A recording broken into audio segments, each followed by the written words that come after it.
नमस्कार विद्यार्थी मित्रांनो, स्वागत आहे आपलं IK एज्युकेशन या यूट्यूब चॅनलवरती। तर बघा, आज आपण मानसिक क्षमता चाचणी या घटकावरती जे काही वेगळं पद शोधा याच्यावरती भरपूर परीक्षेमध्ये प्रश्न आपल्याला पाहायला मिळतात।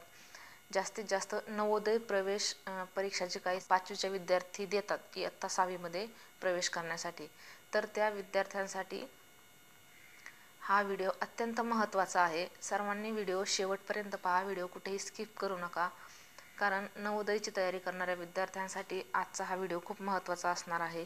याच्यामध्ये आपण एकूण 20 प्रश्न पाहणार आहोत। आणखी एक मी माझ्या विद्यार्थ्यांना सांगू इच्छिते, 10 ते 12 दिवसानंतर आपण एक टेस्ट सिरीज लॉन्च करणार आहोत। त्याच्यामध्ये भरपूर मागील प्रश्न जे काही परीक्षा झालेल्या आहेत, नवोदय प्रवेश परीक्षा, त्या प्रश्नपत्रिकांचं तुमच्याकडून टेस्टच्या स्वरूपात, ऑनलाईन टेस्टच्या स्वरूपामध्ये तुम्हाला टेस्ट सोडवायला दिली जाईल आणि त्यानंतर टेस्टचं विश्लेषणसुद्धा आपण एकदम फ्रीमध्ये यूट्यूबच्या माध्यमातून आपल्या या चॅनलवरती पाहणार आहोत। तर सर्वांना विनंती आहे, आपल्या चॅनलला जोडून राहण्यासाठी चॅनलला सबस्क्राईब करा आणि आपले व्हिडिओ तुमच्या मित्रमैत्रिणींपर्यंत शेअर करा। चला तर व्हिडिओला सुरुवात करूया। आज बघा, प्रश्न क्रमांक 11 आपण पाहणार आहोत। याच्या अगोदर आपण 10 प्रश्न पाहिलेले आहेत, तोही व्हिडिओ आपल्या चॅनलवरती आहे, तोही पाहून घ्या। तर बघा, प्रश्न क्रमांक 11, आता दिलेल्या या 4 आकृत्यांमध्ये आपल्याला वेगळी आकृती शोधायची आहे। तर बघा, प्रश्न क्रमांक 11 त्याच्यामध्ये A, B, C आणि D। तर याच्यामध्ये A मध्ये काय झाले बघा, तर जो काय खालचा भाग आहे, हा खालचा भाग, त्याच्या वरच्या या भागापासून काय केलेले आहे, या खचीमध्ये अगदी त्याच आकाराची आकृती बसवलेली आहे। तर B मध्ये हा जी काही खालची आकृती आहे आणि त्याच्या इकडच्या भागामध्ये आकृती बसवली, म्हणजे ती A सारखीची आकृती जर बनवायची असेल तर ही आकृती अशी यायला पाहिजे होती। हा जो एक भाग आणि त्याच्यानंतर या खचीमध्ये वरचा सेम तोच भाग असला तर A आणि B काय झाले असते, समान झाले असते। तर C बघूया, A सारखी आहे की B सारखी। जर ती A सारखी असेल तर वेगळी आकृती आपली B असणार आहे। तर C मध्ये बघा, हा जो काय भाग आहे, हा जो भाग खालचा भाग, त्याच्या म्हणजे या भागाच्या इकडच्या भागामध्येच काय केलेली आहे, आकृती सेम बसवलेली आहे खचीमध्ये।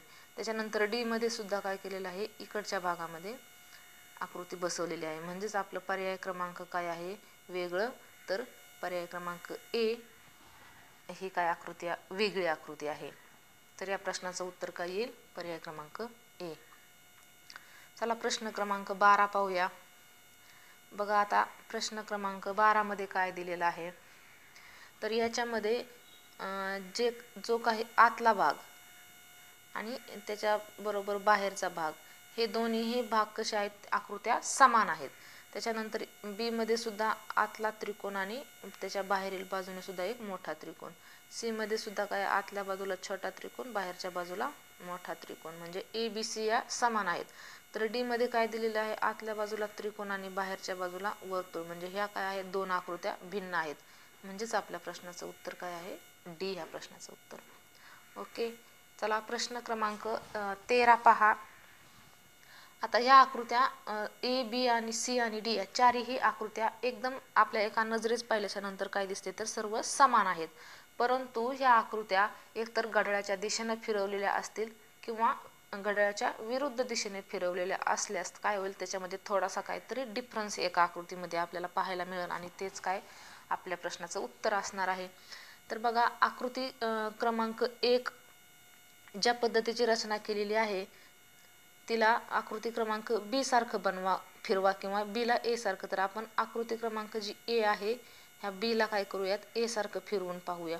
जर समजा B ला A सारखं फिरवलं तर ती अशीच आडवी होईल, म्हणजे या भागानं आपल्याला घड्याळाच्या विरुद्ध दिशेनं 90 अंशामध्ये फिरवावी लागेल।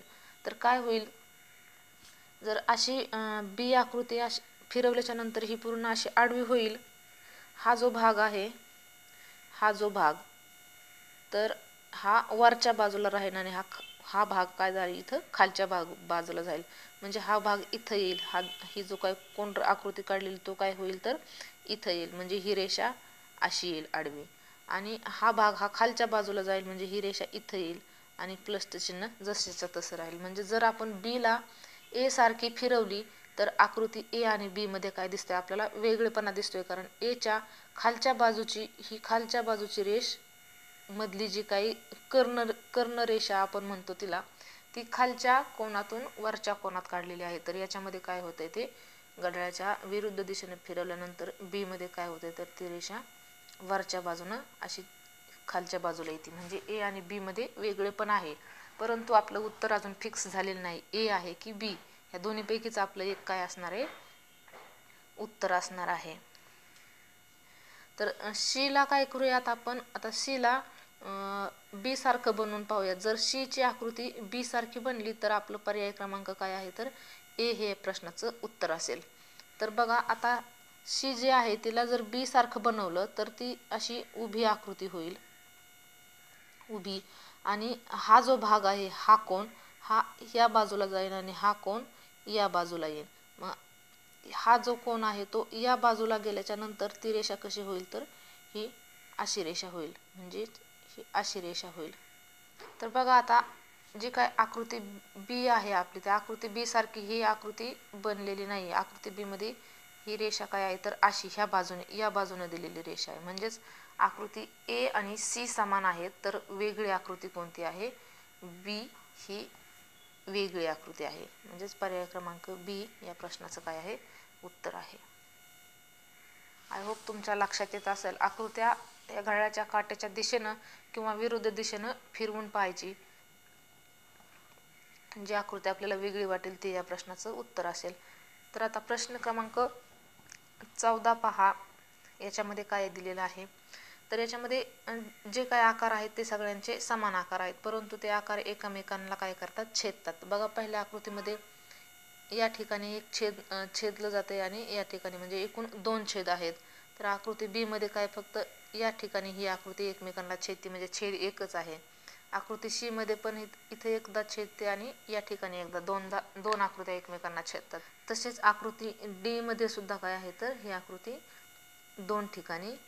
दोन्ही आकृत्यांना 2 ठिकाणी छेदते. म्हणजेच आकृती पर्याय क्रमांक बी मध्ये काय आहे तर एकाच ठिकाणी छेदत आहे एक आकृती, म्हणून आपल्या प्रश्नाचं उत्तर काय आहे पर्याय क्रमांक बी हे या प्रश्नाचं योग्य उत्तर आहे.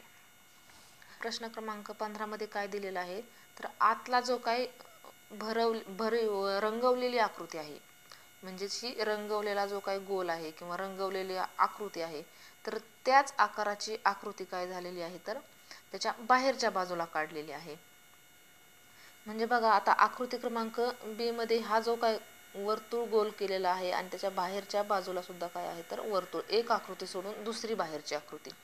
त्यानंतर सी मध्ये आतमध्ये त्रिकोण रंगवलेला आहे आणि एक आकृती सोडून त्याच्या बाहेरची आकृती सर्वात बाहेरची काय आहे तर त्रिकोणच आहे. त्याच्यानंतर डी मध्ये सुद्धा आतमध्ये त्रिकोण रंगवलेला आहे आणि त्याच्या बाहेरची आकृती ही काय आहे त्रिकोण आहे. परंतु पर्याय क्रमांक 1 मध्ये पहा, आकृती आतमध्ये जो वर्तुळ रंगवलेला आहे आणि त्याच्या बाहेरच्या बाजूला जो आहे तो चौकोन आहे. त्याच्या 2 नंबरची त्याच्या आतली वर्तुळ आहे, परंतु त्याच्या एकदम बाहेरची बाजू काय आहे तर चौकोन आहे. म्हणजेच वेगळेपण कुठलं आहे तर पर्याय क्रमांक ए मध्ये वेगळं आहे आणि तेच या प्रश्नाचं उत्तर आहे.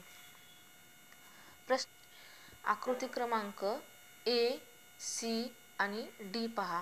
बी ला थोडा वेळ बाजूला ठेवा. बघा आकृती ए, सी आणि डी ह्याच्यामधले जे काही आतमधले जे काही गोल दिलेले आहेत, गोल, पोकळ गोल, भरीव गोल आणि चौकोन, तर ते बघा आकृती क्रमांक 1 मध्ये तो या ठिकाणी भरीव गोल आहे, सी मध्ये तो या ठिकाणी आलाय म्हणजे इथं आलेला आहे आणि डी मध्ये तो या ठिकाणी गेलाय म्हणजे तो इथं आलेला आहे. म्हणजेच ते काय झालं तर घड्याळाच्या काट्याच्या दिशेनं त्याची हालचाल झालेली आहे. तसेच बघा आता हा चौकोन फिरलाय का त्याच पद्धतीने घड्याळाच्या काट्याच्या दिशेनं, तर चौकोन तो इथं आहे, दुसऱ्या आकृतीमध्ये तो इथं आलेला पाहिजे, सी मध्ये तो बरोबर इथं आलेला आहे म्हणजेच घड्याळाच्या काट्याच्या दिशेनं फिरलाय आणि डी मध्ये तो पुन्हा आणखी या बाजूला आलेला आहे, इथं आलेला आहे, म्हणजे चौकोन सुद्धा घड्याळाच्या काट्याच्या दिशेने फिरलेला आहे. त्यानंतर पोकळ गोल पाहूया. पोकळ गोल ए मध्ये या ठिकाणी आहे तर बी मध्ये घड्याळाच्या काट्याच्या दिशेने या ठिकाणी आला, सी मध्ये बी तर हे प्रश्नाचं वेगळं उत्तर आहे. बी ला थोडा बाजूला ठेवा. तर पोकळ गोल ए मध्ये इथं तर सी मध्ये बरोबर या ठिकाणी आलाय आणि डी मध्ये या ठिकाणी म्हणजे घड्याळाच्या काट्याच्या दिशेने. म्हणजेच आकृती ए, सी आणि डी याच्यामधले जे काय आतले छोटे छोटे भाग आहेत, छोट्या आकृत्या आहेत, त्या घड्याळाच्या काट्याच्या दिशेने फिरलेल्या आहेत, परंतु बी मध्ये त्या घड्याळाच्या काट्याच्या दिशेने फिरलेल्या नाहीत, त्या उलट दिशेने फिरलेल्या आहेत. म्हणून आपल्या प्रश्नाचं उत्तर काय आहे? पर्याय क्रमांक बी हे प्रश्नाचं योग्य उत्तर आहे. प्रश्न क्रमांक 17 पहा. आता याच्यामध्ये सममित आकृती सगळ्यांना माहीत असेल. तर याच्यामध्ये उभ्या रेषेनं बघा सगळ्यांचे काय होते? समान भाग पडतात. ए मधून आपण उभी रेष मारली तर 2 समान भाग पडतात. ए मधून आपण बरोबर उभी रेष मारली तर ए चे 2 समान भाग पडतात. डी मधून उभी रेष मारली तर डी चे 2 समान भाग पडत नाहीत. त्यानंतर एच मधून उभी रेष मारली तर एच चे पण काय होतात? 2 समान भाग पडतात. म्हणजे उभ्या रेषेने ए, बी आणि डी चे समान भाग पडतात, परंतु ए, बी आणि डी चे समान भाग पडतात, परंतु सी चा काय होते? समान भाग पडत नाही, ते असमान भाग तयार होतात. म्हणून या प्रश्नाचं उत्तर काय आहे? सी या प्रश्नाचं योग्य उत्तर आहे. सी या प्रश्नाचं काय आहे? उत्तर. चला प्रश्न क्रमांक 18 पहा. आता ज्या काही 4 आकृत्या आपल्या समोर दिलेल्या आहेत, तर बघा आतला जो भाग आकृतीचा बनलेला आहे तोच त्याच्या चारही कोनांवरती बनलेला आहे, परंतु तो एकमेकांना छेदत नाही. तो त्याच्या आकृतीच्या एकदम वरच्या टोकावर बनलेला आहे, तो एकमेकांना छेदत नाही.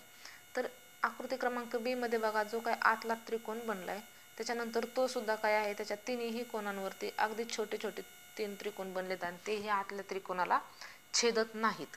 त्यानंतर आकृती क्रमांक सी मध्ये पण बघा आतमध्ये जो काही आयत तयार झालाय आणि त्याच्या चारही बाजूला आयत तयार झालेला आहे आणि ते चारही आयत काय करत नाहीत? तर एकमेकांना छेदत नाहीत. परंतु आकृती क्रमांक डी मध्ये वर्तुळ तर आहे, त्याच्या बाजूला वर्तुळ आहेत, पण त्या आकृतीच्या काय झालेल्या आहेत? तर ते छेदतात, अर्ध आतमध्ये आणि अर्ध बाहेर, म्हणजेच त्या आतल्या वर्तुळाला छेदतात. म्हणून आपलं काय आहे? तर पर्याय क्रमांक डी हे वेगळी आकृती आहे. पर्याय क्रमांक डी या प्रश्नाचं योग्य उत्तर. तर बघा प्रश्न क्रमांक 19. आता याच्यामध्ये आपल्याकडं क्यूब दिलेला आहे आणि त्या क्यूबवरती काही अक्षरं लिहिलेली आहेत. तर बघा ह्याच्यामध्ये सिक्वेन्स पहा. एच्या नंतर बी आणि बीच्या नंतर सी असा सिक्वेन्स आहे. त्याच्यानंतर डीच्या नंतर ई, ईच्या नंतर एफ, बरोबर म्हणजे ए आणि बी समान आहे. त्याच्यानंतर सी बघूया, जीच्या नंतर एच, एचच्या नंतर आय, म्हणजे ए आणि ए बी सी हे समान आहेत. तर डी मध्ये पाहूया, एलच्या नंतर काय पाहिजे होतं? एलच्या नंतर इथं यम पाहिजे होतं आणि यमच्या नंतर इथं एन पाहिजे होतं. म्हणजे हा सिक्वेन्स काय आहे? तर चुकीचा आहे. हा सिक्वेन्स उलटा दिलेला आहे बघा. जेच्या नंतर के आणि केच्या नंतर एल असा सिक्वेन्स आहे. म्हणजेच पर्याय क्रमांक डी या प्रश्नाचं काय आहे? उत्तर आहे. ती वेगळी आकृती आहे. प्रश्न क्रमांक 20 पहा. आता दिलेल्या आकृत्या आपल्याला समान दिसतात, त्या फक्त काय करायच्या आहेत? घड्याळाच्या काट्याच्या दिशेनं किंवा विरुद्ध दिशेने फिरवून पाहायच्या आहेत. तर याच्यामध्ये ह्या आकृतीमध्ये बघा फिरवायची पण शक्यतो गरज पडत नाही, कारण हा जो काही पंचकोन आहे, पंचकोनचा पायाकडे सर्वांनी जर व्यवस्थित लक्ष दिलं तर पायाचा जो काही हा इकडून जो काही काढलेला यू आकाराचा जी काय आकृती आहे ते बघा, ए, सी आणि डी मध्ये त्याचं तोंड त्या पायाकडे आहे, परंतु बी मध्ये काय? त्या आकृतीचं तोंड हे पायाच्या विरुद्ध बाजूला आहे. म्हणजेच याच्यावरूनच आपल्याला उत्तर निघते बघा. पर्याय क्रमांक बी ह्या प्रश्नाचं उत्तर आहे. प्रश्न क्रमांक 21 पहा. आता याच्यामध्ये सुद्धा काय झालंय? ही जी काय आकृती दिलेली, ज्याची उघडी बाजू, ही जी उघडी बाजू आहे जिच्याकडं रेष मारलेली नाही, त्या बाजूचा जो काही गोल काढलाय तो त्या उघड्या बाजूकडं तोंड काढून काढलेला आहे. त्याच्यानंतर पहा म्हणजे आकृती क्रमांक बी मध्ये सुद्धा जी काही उघडी बाजू आहे त्याच्याकडेच या आकृतीचं तोंड आहे.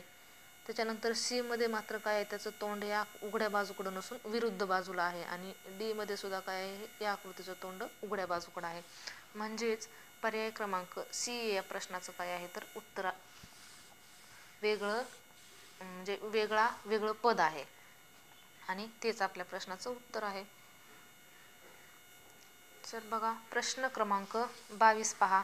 आता हे तर सगळे अगदी डोळे झाकूनच ह्याचं उत्तर देतील, कारण डोळे, कान आणि ओठ हे कुठं असतात, हे सगळे अवयव आपल्या चेहऱ्यावरील अवयव आहेत, परंतु हात काय आहे तर चेहऱ्यावरील अवयव नाही. म्हणजेच पर्याय क्रमांक बी हे या प्रश्नाचं उत्तर आहे.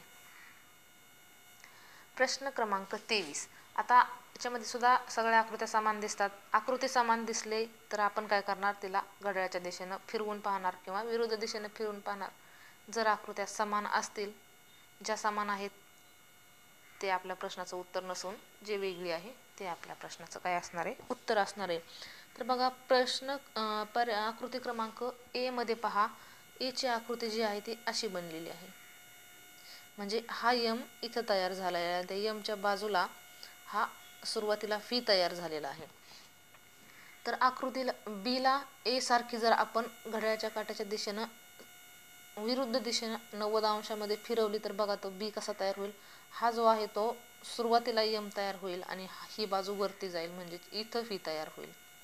म्हणजे ए आणि बी या दोन आकृत्या आपल्याला वेगवेगळ्या दिसलेल्या आहेत, परंतु आपलं उत्तर ए आहे की बी आहे ते आता शी वरून आपल्याला कन्फर्म होईल. जर शी ए सारखा असेल, समान असेल ए शी, तर उत्तर बी असणार. तर बघा आता सी तर आकृती दिलेली याच सिक्वेन्समध्ये दिलेली आहे, म्हणजे सी आणि आपण का केलेलं बी मध्ये जो बदल केलाय तो बी आणि सी काय आहे तर समान आहे. पहा सुरुवातीला यम नंतर फी, इथं पण सुरुवातीला यम नंतर फी, म्हणजे ए सी बरोबर आहे. तर वेगळी कुठली सॉरी ए सी नाही, बी सी बरोबर आहेत, म्हणजे बी आणि सी समान आहेत. तर मग वेगळी कुठली आहे तर 100% ए हीच आकृती वेगळी असणार आहे आणि तेच आपल्या प्रश्नाचं काय आहे उत्तर. प्रश्न क्रमांक 24 पहा. प्रश्न क्रमांक 24 मध्ये काय, हा जो काही चौकोन आहे छोटासा, या चौकोनाच्या बरोबर बाजूला काय झालेलं आहे, कोन निघालेले आहेत दोन, एक रेषा. त्याच्यानंतर आकृती सी मध्ये पण पहा, चौकोनामधून जी रेषा निघालेली आहे आणि त्याच्यावरती दोन कोन आहेत. त्याच्यानंतर डी मध्ये पण चौकोनामधून रेषा निघालेली आहे आणि त्याच्यावरती दोन कोन आहेत. परंतु आकृती बी मध्ये जी काही रेषा निघालेली आहेत त्याच्यावर जे काही कोन तयार केलेले आहेत ते कोन चौकोनाच्या दिशेने केलेले आहेत, ते चौकोनाच्या विरुद्ध दिशेने नसून चौकोनाकडे आहेत. म्हणजेच वेगळी आकृती कुठली तर पर्याय क्रमांक बी हे या प्रश्नाचं योग्य उत्तर आहे. प्रश्न क्रमांक 25 पहा. आता याच्यामध्ये जे काही अक्षर दिलेले आहेत टी, आय आणि सी, याच्यामध्ये पण टी, आय, सी. त्याच्यानंतर आकृती क्रमांक डी मध्ये टी, आय आणि सी, परंतु आकृती क्रमांक सी मध्ये काय आहे तर आय दिलेलं नसून ई हा वेगळा अक्षर दिलेला आहे. म्हणजेच हे या प्रश्नाचं योग्य उत्तर आहे. वेगळे पद काय आहे तर पर्याय क्रमांक सी. प्रश्न क्रमांक 26 पहा. एकदम सोपा प्रश्न आहे. याच्यामध्ये फक्त काय आहे तर डोळ्यांचे आकार बघा. डोळ्यांचे आकार बघितल्यानंतर आपल्या सगळं लक्षात येईल. ही ज्या वाट्या आहेत त्या काय आहेत तर उलट्या 3 आकृत्यामध्ये आणि याच्यामध्ये काय आहेत असे, म्हणजे हे सरळ डोळे आहेत आणि हे काय केलेले आहेत तर अशा वाट्या जे काय आहेत ते वरच्या दिशेनं काढलेले आहेत. म्हणजेच पर्याय क्रमांक सी हे या प्रश्नाचं योग्य उत्तर आहे. प्रश्न क्रमांक 27 पहा. हे जे काय आकृत्या दिलेल्या आहेत त्या समान आकृत्या आहेत. पहा इथं 3 आहेत, इथंही 3 आहेत. त्याच्यानंतर इथं जे गुणाकाराचं चिन्ह आहे इथं या बाजूला 4, या बाजूला 4. त्याच्यानंतर सी मध्ये इथं 4 अधिकचं चिन्ह आहे, परंतु इथं 3च आहेत. डी मध्ये इथं पण 2 आहेत आणि इथं पण 2 आहेत. म्हणजेच वेगळं कुठलं आहे तर पर्याय क्रमांक सी. प्रश्न क्रमांक 28 पहा. आता याच्यामध्ये काय दिलेलं आहे, ह्या प्रत्येक आकृतीमध्ये काय तर 2-2 रेषा दिलेल्या आहेत आणि त्या 2 रेषा एकमेकींना छेदत नाहीत, त्या एकदम सुट्ट्या सुट्ट्या आहेत, त्या न छेदणाऱ्या रेषा आहेत. परंतु डी मध्ये ह्या ज्या 2 रेषा आहेत त्या एकमेकांना कुठंतरी टच करतात, म्हणजे छेदतात. म्हणून पर्याय क्रमांक डी हे प्रश्नाचं उत्तर आहे. प्रश्न क्रमांक 29 पहा. आता याच्यामध्ये आकृती ए, बी, सी आणि डी, तर ह्या घड्याळाच्या काट्याच्या दिशेने किंवा विरुद्ध दिशेने फिरून पहा. आता आकृती क्रमांक ए आणि बी ला जर आपण ए सारखं बनवलं तर म्हणजेच ही आकृती काय करायला लागणार आपल्याला, डायरेक्ट या दिशेने अशी फिरवावी लागेल, 180 मध्ये फिरवावी लागेल. तर बघा, ज्यावेळेस आपण बी अशी फिरवू म्हणजे एकदम त्याला काय करावं लागेल, पलटी केली अशी, तर ती ए सारखी त्याचा कोन या बाजूला येईल आणि हा जो भाग आहे तो सुद्धा काय होईल, एकदम उलटा होईल. म्हणजेच तो कसा होईल, असा होईल, असा. म्हणजेच ए आणि बी मध्ये काय आहे, तर ही रेषा, ही जी काही रेषा आहे ती उलटी झालेली आहे. ए आणि बी मध्ये वेगळे पण आहे. तर बघूया आपलं प्रश्न क्रमांक 29चं पर्याय क्रमांक ए आहे उत्तर की बी आहे. आता सी ला जर सी ही आकृती ए सारखी असेल तर पर्याय क्रमांक बी हे आपल्या प्रश्नाचं उत्तर असेल.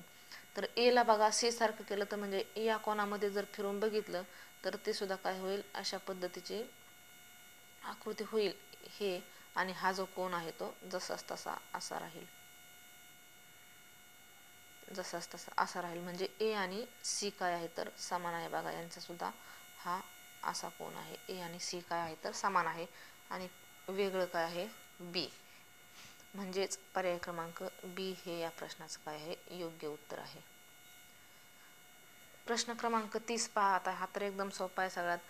हे दिवा, त्याच्यानंतर पंती, हा पण दिवा. म्हणजे हे ए बी सी हे काय आहे तर वात जळवून त्याच्यापासून काय मिळतोय, आपल्याला प्रकाश मिळतोय. परंतु डी याच्यामधून काय मिळतोय तर धूर, म्हणजे धूप तयार होते. म्हणजेच पर्याय क्रमांक डी हे या प्रश्नाचं योग्य उत्तर असेल.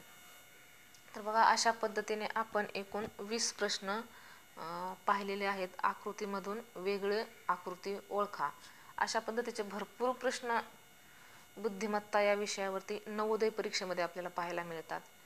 तर सर्वांना विनंती आहे, शेवटी जाता जाता सर्वांना पुन्हा एकदा आपलं चॅनल सबस्क्राईब करा, व्हिडिओला लाईक करा आणि तुमच्या मित्रमैत्रिणींपर्यंत शेअर करा. ओके, धन्यवाद. भेटूया नवीन व्हिडिओमध्ये.